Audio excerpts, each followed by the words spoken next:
السلام علیکم ورحمۃ اللہ وبرکاتہ۔ سامعین، امید ہے کہ آپ خیر و عافیت سے ہوں گے۔ میں نبیل احمد نظر الاسلام اشاعتی۔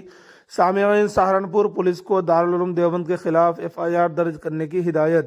NCPCR چیئرمین پریانک قانونگو نے سہارنپور کے SSP کو لکھے گئے خط میں کہا ہے کہ دارالعلوم دیوبند کے فتوے میں غزوہ ہند کا ذکر قابل اعتراض ہے۔ دارالعلوم دیوبند کی ویب سائٹ پر قابل اعتراض مواد کا حوالہ دیتے ہوئے NCPCR کے چیئرمین نے سہارنپور کے SSP کو ایک خط لکھ کر دارالعلوم دیوبند کے خلاف FIR درج کرنے کی ہدایت دی ہے۔ بچوں کے حقوق کے لیے کام کرنے والی تنظیم NCPCR نے پولیس کو دارالعلوم دیوبند کے خلاف FIR درج کرنے کی ہدایت دی ہے۔ NCPCR چیئرمین پریانک قانونگو نے سہارنپور کے SSP کو لکھے گئے خط میں کہا ہے کہ دارالعلوم دیوبند کے فتوے میں دہشت گرد تنظیم غزوہ ہند کا ذکر ہے، جو کہ قابل اعتراض ہے۔ امر اجالا کی ایک رپورٹ کے مطابق اپنے خط میں پریانک قانونگو نے لکھا ہے کہ دارالعلوم دیوبند نے غزوہ ہند کو ایک جائز ادارہ قرار دیا ہے۔ اس کی ویب سائٹ پر مبینہ قابل اعتراض مواد کے تعلق سے اتر پردیش حکومت کو کارروائی کرنے کی ہدایت جاری کی گئی ہے۔ قانونگو کے مطابق ویب سائٹ پر جو باتیں لکھی گئی ہے وہ NCPCR کے لیے تشویشناک ہے۔ فتوے میں غزوہ ہند کے تصور پر بحث کی گئی ہے، جو مبینہ طور پر ہندوستان پر حملے اور شہادت کی حوصلہ افزائی کرتا ہے۔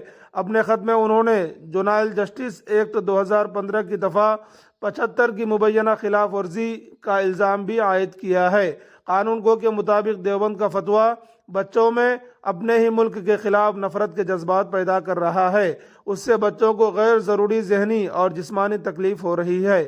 انہوں نے NCPCR ایکٹ 2005 کے سیکشن 13(1) کے تحت کارروائی کا مطالبہ کرتے ہوئے کہا ہے کہ دارالعلوم کی ویب سائٹ پر اس طرح کی مواد کی اشاعت نفرت کو ہوا دے سکتی ہے۔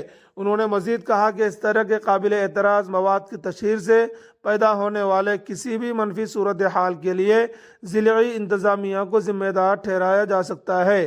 پریانک قانونگو نے سہارنپور کے SSP کو 3 دن کے اندر کارروائی سے متعلق رپورٹ پیش کرنے کے لیے کہا ہے اور تعزیرات ہند و جونائل جسٹس ایکٹ 2015 کے تحت کارروائی کرنے کی بھی اپیل کی ہے۔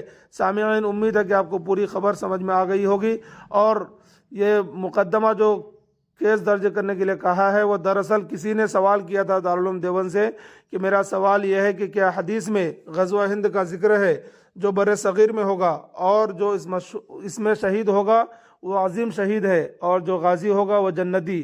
برائے کرم جواب عنایت فرمائے۔ تو دارالعلوم دیوبند کا جواب آیا تھا کہ اسی کے جواب میں کہا گیا تھا دارالعلوم دیوبند کی طرف سے کہ سیاح ستہ کی مشہور کتاب سنن نسائی میں امام نسائی نے مستقل باب باندھا ہے غزوۃ الہند۔ اس کے تحت حضرت ابو ہریرہ رضی اللہ تعالیٰ عنہ کی حدیث کو نقل کیا گیا تھا۔ یہ اسی غزوہ ہند کی پیشن گوئی رسول اللہ صلی اللہ علیہ وسلم نے فرمائی ہے۔ امید ہے کہ آپ کو پوری بات سمجھ میں آ گئی ہوگی۔ ویڈیو کے متعلق آپ کی کیا رائے ہے کمنٹ کر کے ضرور بتائیں۔ چینل پر نئے ہیں تو چینل کو ضرور سبسکرائب کریں۔ السلام علیکم ورحمۃ اللہ وبرکاتہ۔